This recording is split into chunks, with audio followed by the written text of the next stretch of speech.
آج یوں تو پوڈ کاسٹ کا سیشن ہم کرنے نہیں جا رہے تھے، لیکن ہمارے کل کے ایپیسوڈ کے اوپر آپ کے کچھ ایسے سوالات آئے جن کے جوابات دینا آج ہم نے ضروری سمجھا، اور انہیں کے جوابات دینے کے لیے ہمارے ساتھ موجود ہیں ابصار عالم۔ السلام علیکم سر۔ وعلیکم السلام۔ کچھ تو نہیں آئے، بہت سارے سوالات، کافی سارے آئے۔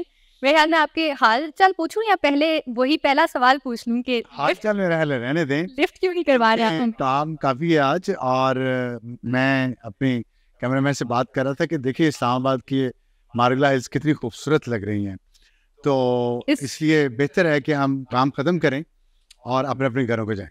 ان خوبصورت ہلز کو دیکھتے ہوئے بھی آپ یہ بھی بتا دیں کہ لفٹ کیوں نہیں کروا رہے؟ لفٹ تو دیکھیں یہ ویسے بڑا مشہور ہو گیا میرا فکرہ، میری عادت ہے یہ میں بولتا ہوں، میرا خیال ہے کہ میں نے یہ فیصل آباد سے سیکھا ہوا ہے، اور وہاں پہ یہ بات کہی جاتی ہے اکثر، کوئی پوچھتا ہے دوسرے کو کہ لفٹ کیوں نہیں کروا رہے، تو آگے سے آٹومیٹکلی نیچرلی جواب نکلتا ہے کہ جی ساری لفٹ آپ کے لیے، تو اسی لیے آپ نے ان کو بھی کہہ دیا کہ ساری لفٹ ہی آپ کے لیے۔ وہ پتہ نہیں جملہ لوگوں نے پکڑ ہی لیا ہے کہ یہ آپ ایسے بات کر رہے ہیں۔ اور بہت سارے میرے دوست جو پرانے انہوں نے مجھے رابطہ کیا ہے کہ آپ تو ہمیں بھی نہیں لفٹ کرواتے، ہمیں بھی نہیں لفٹ کرواتے، تو میں ان سب کو یہ کہہ رہا ہوں کہ جی ساری لفٹ آپ کے لیے۔ اچھا، کچھ سوالات آئے، میں پہلے سوال رکھ دوں سامنے اور پھر ایک ایک کر کے تو جواب آپ ان کا دے دیجیے گا۔ ایک تو ٹائمنگ کے اوپر بات کی جا رہی ہے کہ ٹائمنگ اہم ہوتی ہے ہر چیز کی، اس کی بھی امپورٹنٹ ہے۔ یہ آڈیو لیک جو اس ٹائم پہ آئی ہے تو وہ کیوں اس وقت آپ نے کیوں ضروری سمجھا کہ اسے سامنے لایا جائے؟ ساتھ ہی ساتھ بات ہو رہی ہے کہ جو بریگیڈیئر صاحب آپ کے پاس تشریف لائے تھے، بریگیڈیئر غفار صاحب، کیا میسج لے کر آئے تھے اور پھر ہوا کیا تھا اس کام کا، اور اس کے بعد پھر کیا ہوا؟ اور ساتھ ہی ساتھ یہ بھی پوچھا جا رہا ہے کہ یہ آڈیو کہاں سے آئی ہے، یہ کال آپ کو کہاں سے ملی ہے؟ تو یہ آپ ایک ایک کر کے بتا دیجیے۔ کافی کچھ آپ نے جمع کیا ہوا ہے، اور مجھے بھی لوگوں نے بعض چیزیں پوچھی ہیں۔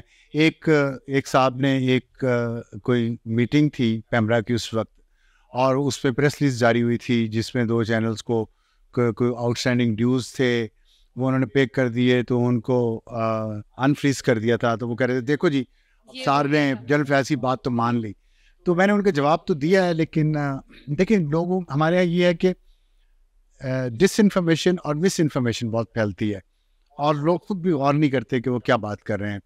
بات جو ہو رہی تھی آپ کے، میں سوال جس سے آپ نے کیے ہیں ٹائمنگ کا، آپ نے پہلا سوال کیا ہے، دیکھیں ٹائمنگ ہر کام کی بہت ضروری ہوتی ہے، اور کسی بھی اسٹریٹجی میں، چاہے وہ ملٹری اسٹریٹجی ہو، میڈیا اسٹریٹجی ہو، یا کسی بزنس کی اسٹریٹجی ہو، اس میں ٹائمنگ کسی بھی چیز کی لانچ کرنا، بزنس میں فار ایگزامپل آپ کوئی نئی پروڈکٹ لانچ کرنا چاہتے ہیں تو اس کی ایک ٹائمنگ ہوتی ہے۔ پاکستان میں گندم کی فصل جب اٹھا لی جاتی ہے تو ظاہر ذرعی کہ لوگوں کے پاس پیسے آ جاتے ہیں، تو کوئی نئی کاریں آپ دیکھ لیں اسی وقت لانچ ہوتی ہیں، نئے موٹر سائیکل اسی وقت لانچ ہوتے ہیں، کاٹن کی کراپ آتی ہے اس کے بعد لانچ ہوتے ہیں۔ تو ہمیں بھی اللہ تعالیٰ نے ایک نئی کراپ کا سیزن تھا، یہ وہ آئی، تو ہم نے سوچا ہم بھی یہ پروڈکٹ لانچ کر دیں۔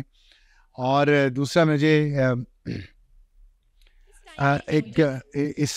میں اسی طرف آ رہا ہوں کہ دیکھیں اللہ تعالیٰ نے کہا ہے انسان کو کہ صبر کرو، اور صبر کرنے کا پھل میٹھا ہوتا ہے، اور غصے میں اور جلدی میں کوئی فیصلہ بھی نہیں کرنا چاہیے، کوئی کام بھی نہیں کرنا چاہیے، کیونکہ ٹائمنگ اگر درست ہو اور آپ صحیح وقت پہ صحیح فیصلہ کریں تو اس کے اثرات زیادہ بہتر ہوتے ہیں۔ اور میں ظاہر ہے اگر میں غصے میں اگر ہوتا اور غصے کے عالم میں یہ کام کرتا تو وہ میرا ذاتی رنجش ہو جاتی، لیکن اگر اس سے قوم کو فائدہ ہو، ہمارے ملک کو فائدہ ہو، ہمارے نظام کو فائدہ ہو، آنے والے وقت میں یہ ملک بہتر ہو جائے، تو میں سمجھتا ہوں یہ بہتر ہے اس میں۔ تو اس میں ایک میں ٹائمنگ کا جواب دینے سے پہلے ایک بات یہ کرنا چاہتا ہوں کہ بعض لوگوں نے کہا ہے کہ میں ان کو جواب دے رہا ہوں کہ جی آپ نے پہلے کبھی نہیں مجھے بتایا یہ والا کام، اور میں بہت شاید پولائٹلی بات کر رہا ہوں۔ تو میں یہ سمجھتا ہوں کہ مجھے پولائٹلی ہی بات کرنا چاہیے تھی، کیونکہ میں ایک ذمہ دار عہدے پہ تھا، میں ایک پبلک سرونٹ تھا، اور میں پبلک ایکسچیکر سے تنخواہ لے رہا تھا، لوگوں کے ٹیکسز سے۔ اگر کوئی مجھے اپروچ کرتا ہے تو مجھے فرعونیت نہیں دکھانی چاہیے۔ میں اسی چیز کو تو یہاں بیٹھ کے بات کرتا ہوں کہ آپ کے پاس کوئی عہدہ ہو تو فرعون نہیں بننا چاہیے، اور میں صرف یہ جنرل فیض سے اس طرح پولائٹلی نہیں بات کرتا تھا، میں اور لوگوں سے بھی وہاں جو بھی تھے میں سب سے پولائٹلی بات کرتا تھا اپنے عہدے کی وجہ سے، ورنہ مجھے بہت ساری چیزوں پہ غصہ ہے، اور میں غصے کا اظہار بھی کرتا ہوں. شاید میں کبھی پرائیویٹ محفلوں میں انڈیسنٹ لینگویج بھی استعمال کرتا ہوں, لیکن اگر میں ایک اپنے آفیشیل عہدے پہ بیٹھے ہوئے کسی اور آفیشل سے جو خود بھی ایک ذمہ دار عہدے پہ ہے بات کرتا ہوں, تو مجھے تمیز سے بات کرنی چاہیے. اور اگر میں نہیں کروں تو وہ میرے خلاف بات جانی چاہیے. میرا تمیز سے بولنا میری کمزوری نہیں ہے, یہ میری اسٹرینتھ ہے. اصل بات یہ ہے کہ کیا میں نے کسی غیر آئینی غیر قانونی کام کو ہونے دیا یا نہیں دیا. آپ نے ٹائمنگ کا کویشچن پوچھا, دیکھیں میں نے آپ کو بتایا کہ اللہ تعالیٰ نے کہا صبر کریں, تو میں نے صبر کیا. دوسری بات یہ ہے کہ سن سو ایک چائنیز ملٹری اسٹریٹجسٹ ہے, فلاسفر بھی تھا. اس نے کہا تھا کہ if you wait by the river long enough the bodies of your enemies will float by. تو میں نے انتظار کیا اس وقت کا جب اس کا فائدہ ہو, جب قوم کو پتہ چلے. اب دیکھیں اس ایک کال کو اگر میں آؤٹ آف کانٹیکسٹ باہر لے آتا تو لوگوں کو سمجھ نہ آتی. لوگ سمجھتے میں کوئی ذاتی اسکور سیٹل کر رہا ہوں, لیکن اس کال سے یہ بات اسٹیبلش ہو گئی کہ جنرل فیض نے ایک پیرالل سسٹم اس ملک میں بنایا ہوا تھا. اور میں آج آپ کو ایک اور اہم بات بتانے جا رہا ہوں, اور یہ بات ارباب اختیار تک بھی پہنچ چکی ہے جو ان کو انویسٹیگیٹ کر رہے ہیں.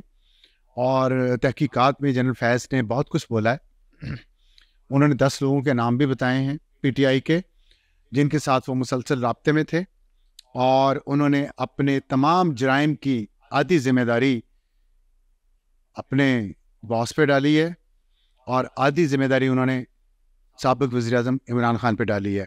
تو آپ یہ کہہ رہے ہیں تو کہ انہوں نے ذمہ داری کسی اور پہ ڈال دی. انہوں نے ڈالی ہے ذمہ داری. آپ یہ ثبوت پرووائڈ کرنا بھی ان کا کام ہوگا. لیکن جو پلان تھا, جن پہ انہوں نے ذمہ داری ڈالی ہے, وہ کچھ عرصے کے بعد وہ اس منظر سے ہٹ جاتے اور پھر جنرل فیض ہی رہتے. جنرل فیض اپنے آپ کو رشیا کا پریزیڈنٹ پیوٹن بنانا چاہتے تھے. وہ جس طرح پیوٹن پہلے وہاں کی انٹیلیجنس ایجنسی کا سربراہ تھا, اور پھر وہ پالیٹکس میں آیا, اور پھر وہ صدر بن گیا, اور وہ پچھلے کئی دہائیوں سے روس کا صدر ہے. تو جنرل فیض بھی اسی راستے پر چلنا چاہتے تھے, لیکن ظاہر ہے ہمارا ملک روس نہیں ہے, تھوڑا فرق ہے. تو اس لیے میں یہ سمجھتا ہوں کہ ٹائمنگ اس سینس میں, تو یہ میں نے آپ کو بتا دیا کہ اب اس کا جو پروجیکٹ, جو پیرل سسٹم تھا بنایا ہوا جنرل فیض نے, آئی ایس اے کے پیرل سسٹم ایک چل رہا تھا. آئی ایس اے بہت مضبوط ہے, میں نے آپ کو بتایا, لیکن اس کے پیرل ایک سسٹم چل رہا تھا جو جنرل فیض کے لیے کام کر رہا تھا. اور جنرل فیض اس وقت یہ اب کہہ رہے ہیں کہ وہ اپنے باس آرمی چیف اس وقت کے قمر جاوید باجوہ اور پرائم منسٹر عمران خان کے لیے کام کر رہے تھے. تو اس پہ ابھی مزید آپ دیکھیے گا تو چرچے میں بہت ساری تفصیلات اور بھی باہر آنی ہیں. اور دوسری بات یہ ہے کہ میں نے جب جنرل فیض اور D G I S I تھے, D G C I S I تھے, اور پھر قمر جاوید باجوہ آرمی چیف تھے, عمران خان پرائم منسٹر تھا, میں نے تب بھی یہی میرا موقف تھا. اس سے بھی زیادہ سخت تھا. اب تو میں شاید زیادہ پولائٹ ہو گیا ہوں. اس وقت میں نے 8 مئی 2017 کو میں نے پریس کانفرنس کی تھی. اس وقت بھی مجھے ایک کال آئی تھی دھمکی کی.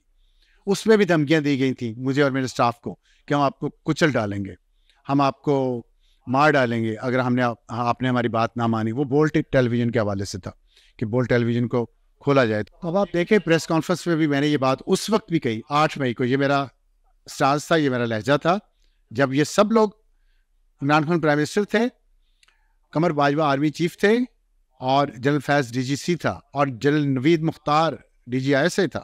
میں نے اس وقت یہ کال سنوائی ہے, اور اس وقت انہیں کہا ہے کہ یہ نہیں ہوگا. اور پھر اس کے بعد دیکھیں 20 اپریل کو مجھے گولی ماری گئی. اس سے کچھ دن پہلے 11 مارچ 2021 کو میں نے ایک ٹویٹ کیا جس پہ میں نے بتایا کہ عمران خان, جنرل باجوہ, جنرل فیض اور جنرل عرفان ملک, کہ آپ کشمیر انڈیا کو بیچ دیا ہے اور دھمکیاں ہمیں دے رہے ہیں. کیونکہ اس وقت بہت سخت قسم کی دھمکیاں آ رہی تھیں ان لوگوں کو جو بول رہے تھے, اور مریم نواز کو بھی آ رہی تھی, سمیش کرنے کی دھمکی بھی دی گئی تھی. اور دیکھ لیں آج ٹائمنگ کی آپ بات کر رہی ہیں, تو اس وقت بھی ایسا ہی تھا, تمام سالوں میں ایسے ہی رہا ہے. اور آج آ کے وہ ساری باتیں درست ثابت ہو رہی ہیں. اور وہ جو ٹویٹ میں آپ نام 3 دیکھ رہی ہیں, ان میں سے ایک گرفتار ہیں, دوسرے کی بھی باری آنے والی ہے.